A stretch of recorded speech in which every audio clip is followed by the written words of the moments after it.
What's up, guys? Welcome back to my channel. So today is episode 3 of Married at First Sight, season 10 in DC. Hi. Have you guys met Heaven? It's my fur baby, and she just wanted to say hi. All right. If you haven't already done so, please go ahead and subscribe. Click the like button and click the notification bell so that you can be notified whenever I post videos. So with that, let's get started. So, this week's episode was long, and I know it's 2 hours, and I'm guessing because it's 5 couples, they decided to do 2 hours because these episodes used to be an hour and a half. I'm guessing that they decided to do 2 hours because it's 5 couples, and as we get more into the season, they'll need 2 hours to kind of get through all of the shenanigans and the foolishness. But this episode just seemed really long and really drawn out. The first hour was the weddings of Mika and Michael and Mindy and Zach.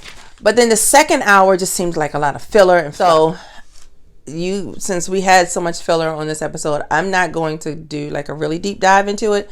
But I am going to just kind of mention a few things that I noted during these 2 weddings and some of the reception conversations. So for Mika and Michael, we started off, Mika was already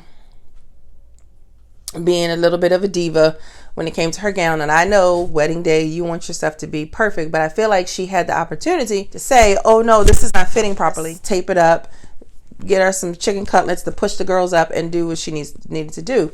But to find out on the morning that she's getting married that it doesn't fit properly, it just seems like they were just trying to add some drama to her moment. Her bridesmaids assured her that, we're going to fix this. Nobody's going down until you're ready. She gets it together. Mika seems like she's good. She can give him the business. I feel like she's from the Baltimore side of the Washington, D.C. area. And I feel like she might be able to give him the business if necessary. And that's pretty much the only thing I wrote about Mika. With Michael, though, I have quite a list of things that stood out to me. His mother, or his aunt who raised him as his mother, his aunt who raised him as hers. Y'all know who I'm talking about. She said he was very sensitive, that he has issues communicating, and she said he's not the best communicator and he holds things in. Hopefully he gets over that. Like, you can't be a spouse and not communicate. We saw how that worked out with Amber and Matt last season. In my opinion, he didn't seem so attracted to Mika when they met. And so when they get to the wedding, Mika is hesitant. I thought she was going to run. She didn't. She walked down the aisle. They both smiled, but for some reason, I just don't feel like he's as attracted to her as she thinks he is.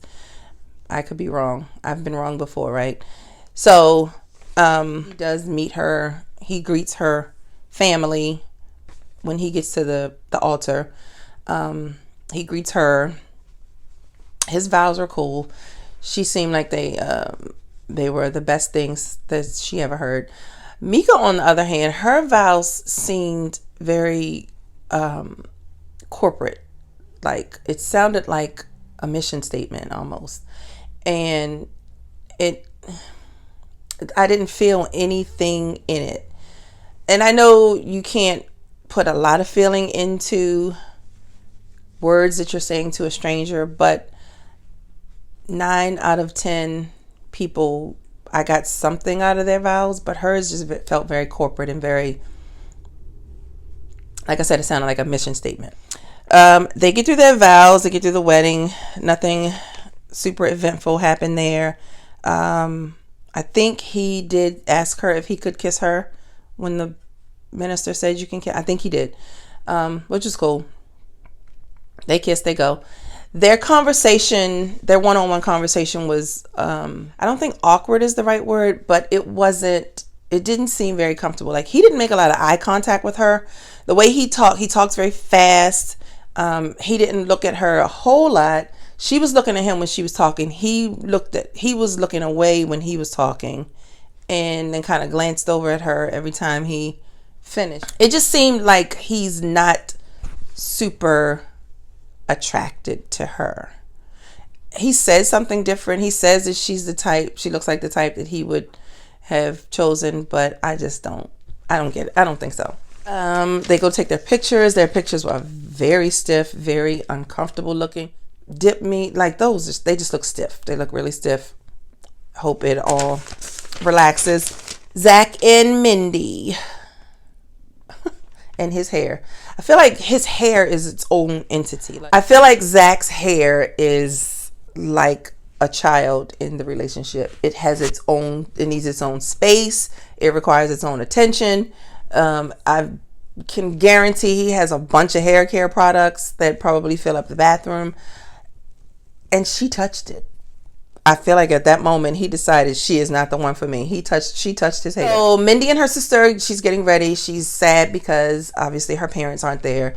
But then her dad texts her sister and says, send me some pics when you get a chance. No, sir. You should come.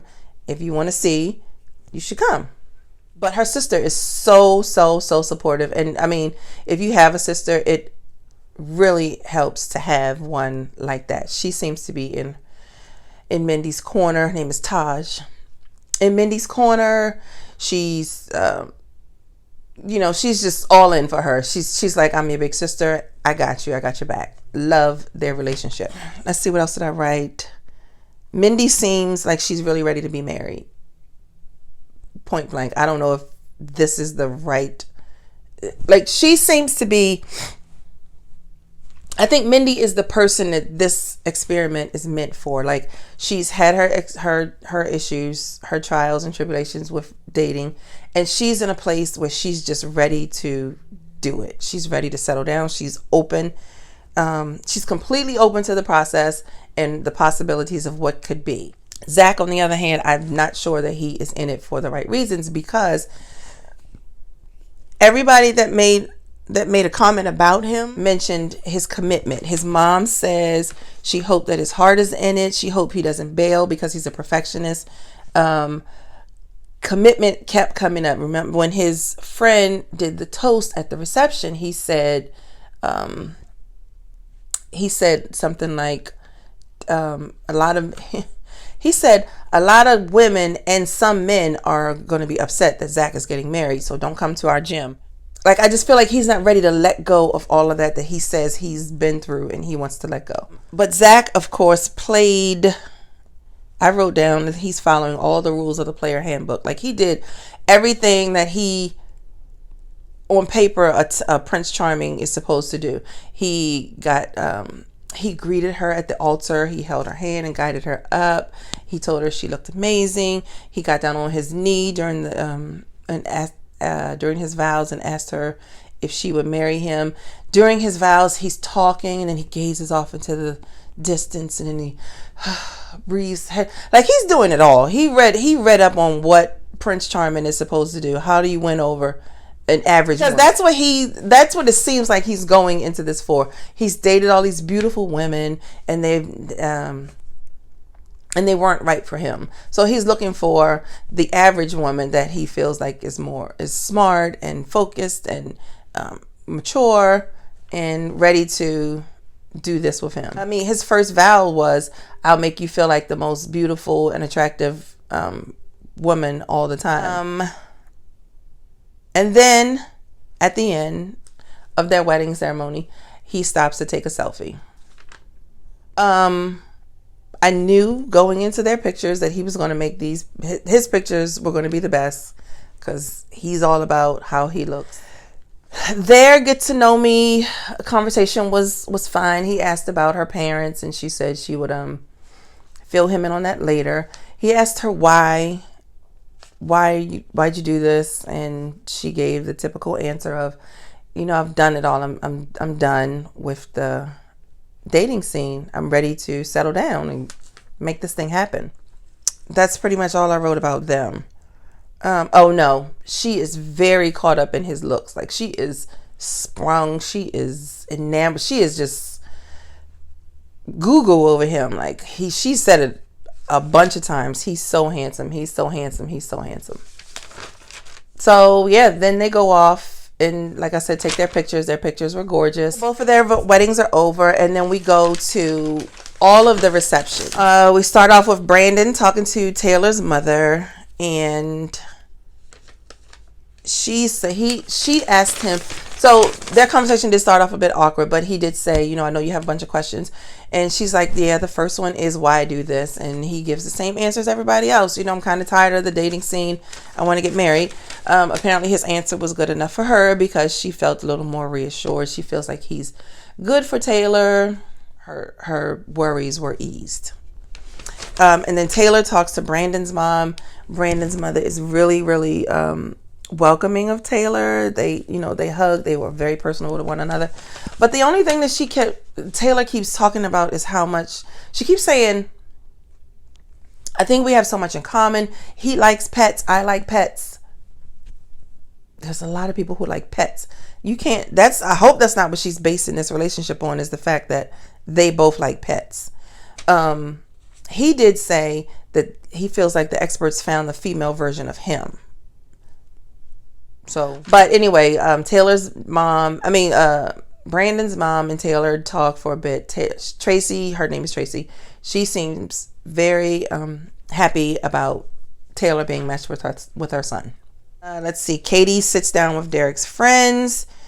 Derek's friends tell her that she needs to make sure she keeps Derek's dreamer mentality in check, because he seems to have a lot of dreams and he may get a little sidetracked with the dreams, and maybe they're all just dreams and nothing ever really becomes a reality. They're telling her to help keep him grounded.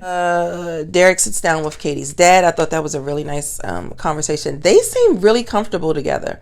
Her dad is really comfortable talking to Derek. He told the story about how Katie loves really hard. I thought he was really, really welcoming and relaxed talking to Derek, and they just seem like they might have a good relationship, and that's a great start. Then Derek sits down with Katie's friends. Now, you guys remember when I talked about last week when I talked about her friend, her name was Caitlin. When Katie got dressed and she was just like, oh yeah, forget about him, marry me. Yeah, this is the same one who was completely wasted she was just, I didn't find it really amusing. I was a little uncomfortable with it. But the way that the other girlfriends were looking at her, clearly she is the get completely wasted and act a fool when they go out friend. She's that friend. Derek was trying to ignore her. He kept turning his head and talking to the other friend sitting to the right of him, but she just kept going in. Okay, so then over to Austin and Jessica, or Jess, whatever they call her. Austin sits down with Jess's friends, and then her sister comes over, and the friend calls him a mama's boy. She's like, are you the mama's boy? Calls him out on that. They tell him about Jess. They tell him to, that she likes the little things, which I thought was a very good bit of information. She likes the little things. She said you don't have to buy her a Gucci purse or expensive jewelry. She likes notes. She likes kind gestures, and those things make her happy. She seems like a simple girl. I don't remember did Jess talk to any of his friends? I don't think so. I don't remember. If she did, it wasn't enough of a conversation for me to remember. Like I said, this episode seemed like a lot of filler, and I got a little distracted. I actually watched it 3 times. So Zach sits down with Mindy's friends, and they tell him that he has to be direct with her, because if you give her answers that aren't direct, she tends to go kind of off the deep end and overanalyze the stuff. That's me. I overanalyze everything. You have to tell me exactly what. Don't say, if I ask you a question and you hesitate, it's all she wrote. Well, why'd you hesitate? Did you have to think about it? Is that your real answer? Is this your are you second guessing my question? And it sounds like that's what Mindy is like.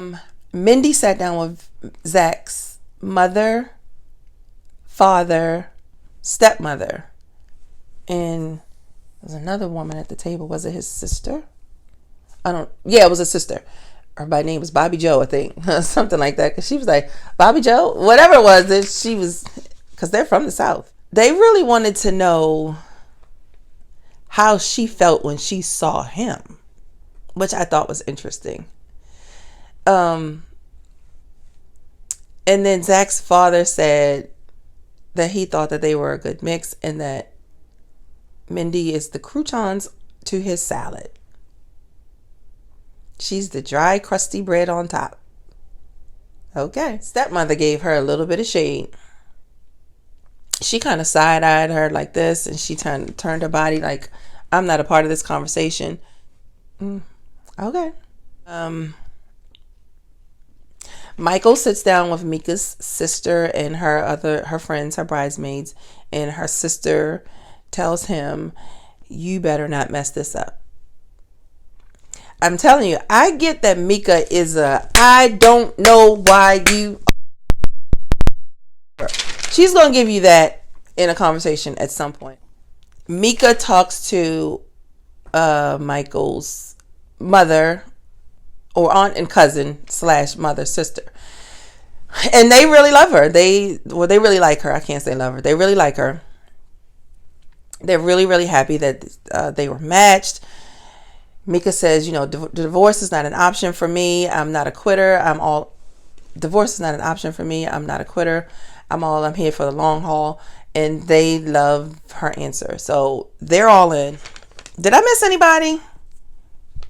Brandon and Taylor, Katie and Derek, Michael and Mika, Mindy and Zach, Jess and Austin. I don't know. Like I said, I don't know if Jess sat down with any of his friends.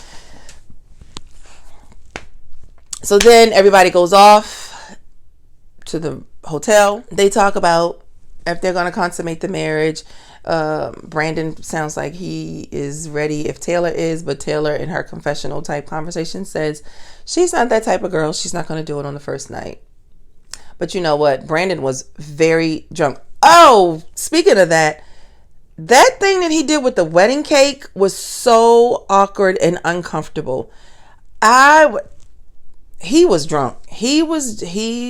Everybody was feeling the champagne and the wine, but Brandon was feeling it, and he grabbed that cake with his hand, and I just didn't like that at all. I didn't like it.